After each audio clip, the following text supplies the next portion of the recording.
Brother, habari? Salama kwema. Salama, tunamshukuru Mungu. Naam. Leo ningependa utupitishe kidogo watu wafahamu kwa habari ya upendo.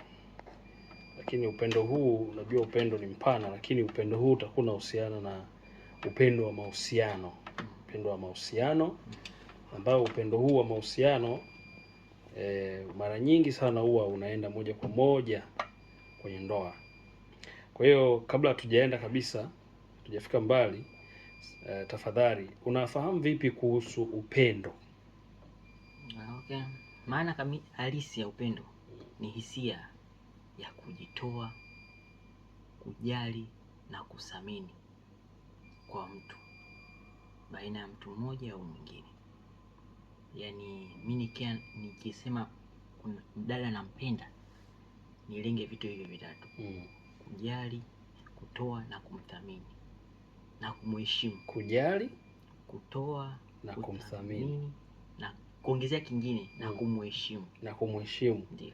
Kwa hiyo upendo ni kujali, kutoa, kuthamini na kumheshimu. Yes. Oh yes.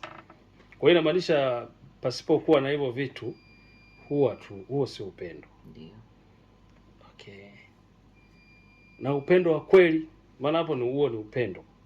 Upendo wa kweli, maana hebu tufahamu pia upendo wa kweli, yaani una rely hapo au unaenda zaidi? Upendo wa kweli una rely hapo. Yaani kikipungua chochote katika hivyo vitu vinne, that hamna upendo wa kweli. Naweza nikasema pia nampenda lakini simjali. Hapo sio, hamna upendo wa kweli. Nampenda lakini simthamini. Hapo hamna upendo wa kweli. Nampenda lakini sijitoi. Kujitoa kwa namna gani? Muda wangu natoa kwa ajili yake. Resource ambazo ninazo nazitoa kwa ajili yake. Kama sifanyi hivyo, upendo wa kweli hamna. Kuna wengine wanaweza kusema kwamba naweza nikatoa mali zangu lakini muda wangu siutoi. Hapo hamna upendo wa kweli. Yeah. Wow, tunashukuru sana brother Sylvester. Mimi nafikiri mtazamaji unapata cha kujifunza kwa habari ya upendo. Swali la pili, kama utakuwa na swali ndugu mtazamaji na msikilizaji, unaweza ukacomment hapo na mtumishi wa Bwana huyu atakujibu kabisa. Na swali la pili, ningependa kujua tunajua mahusiano mazuri yanajengwa katika upendo. Yaani ili kuwe na mahusiano mazuri lazima upendo uwe wa dhati au uwe wa kweli. Je, unajuaje kama uhusiano huu ni mzuri? Okay. Yaani vitu gani vitakuashiria kama bana wakina fulani na fulani kwa kweli upendo ni mzuri. Sasa tuzitaje hizo factors ambazo tutaziona kwao, afu tutatem kwamba kweli upendo ni mzuri. Okay. Kitu cha kwanza ambacho nataka ni mwalifu anayenitazama ni kwamba upendo unajengwa na watu wawili.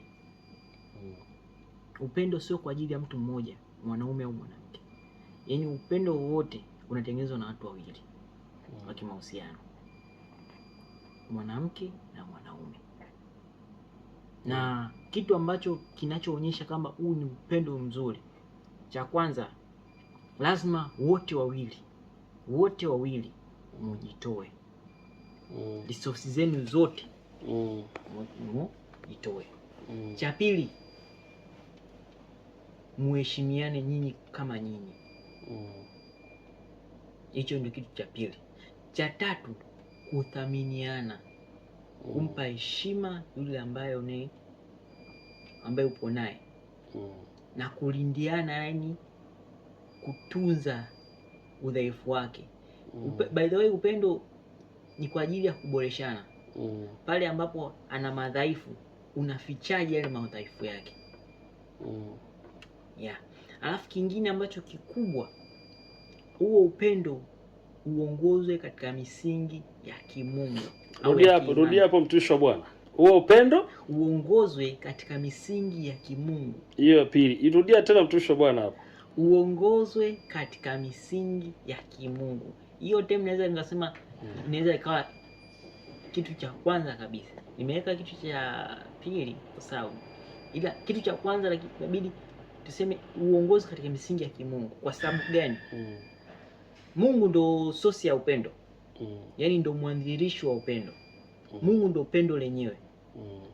Mimi mwanaume siwezi kusema nampenda mdada fulani kama simpendi Mungu.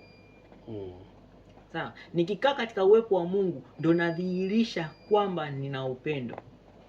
Ukiangalia katika sisi wa Kristo, kitabu cha Mwanzo, pale Adam alipokula lile tunda, alitoka katika uwepo. Sawa? Mungu mida ya jioni, Mungu alivyoenda kumtembelea bustanini, alimuuliza Adamu, uko wapi? Akasema nimejificha, niko uchi, si ndio? Akaanza, ukienda mbele, akaanza kumblame huyo mwanamke aliyempa Mungu. Akaanza kumblame. Kwa sababu gani? Ule uwepo wa Mungu haukuwepo. Alishaona madhaifu ya yule mwanamke. Sasa usipokuwa kwenye uwepo wa Mungu, huyo mtu ambaye unaosema unampenda, hautakuwa na upendo wa kweli juu yake. Yaani Mungu ndio mwanzilishi mwenyewe wa upendo. Ndio kitu cha msingi na cha muhimu. Yaani mahusiano yote yasipoongozwa katika misingi ya kimungu, utaishia tu kutenda dhambi na kuachana. Na kiuhalisia Mungu anachukia kuachana kabisa. Yeah. Brother Sylvester, tunakushukuru sana na umegusa maeneo nyeti sana. Nasema Mungu ni pendo. Kwa hiyo sasa tunatakiwa tuanze na Mungu kwenye mahusiano. Mtazamaji wa kipindi hiki na mfuatiliaji, tunaendelea na mada yetu hii ya upendo, na tuna swali linalofuatia. Swali linalofuatia ni sasa, tumeshaona nini maana ya upendo, na tumeshaona utajuaje kama huu ni utajuaje kama kuna mahusiano mazuri au kuna uhusiano uzuri. Swali la tatu ni kwa nini mahusiano ni muhimu. Yaani tumeona kwamba mahusiano yapo, ni kweli, lakini sasa ni kwa nini, je, yana umuhimu au hakuna, yaani hakuna umuhimu wa mahusiano? Karibu ndugu Sylvester.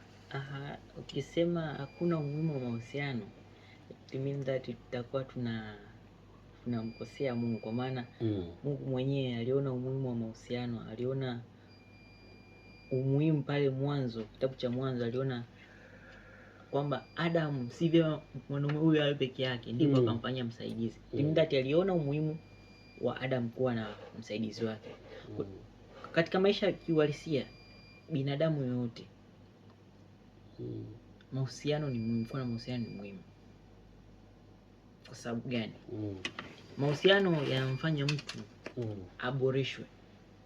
Yaani the main point ni kwamba tunahusiana au tunatafuta wenza ili pale ambapo tulikopungukiwa tuzidi kuboreka zaidi. Ndio point kubwa sana hiyo.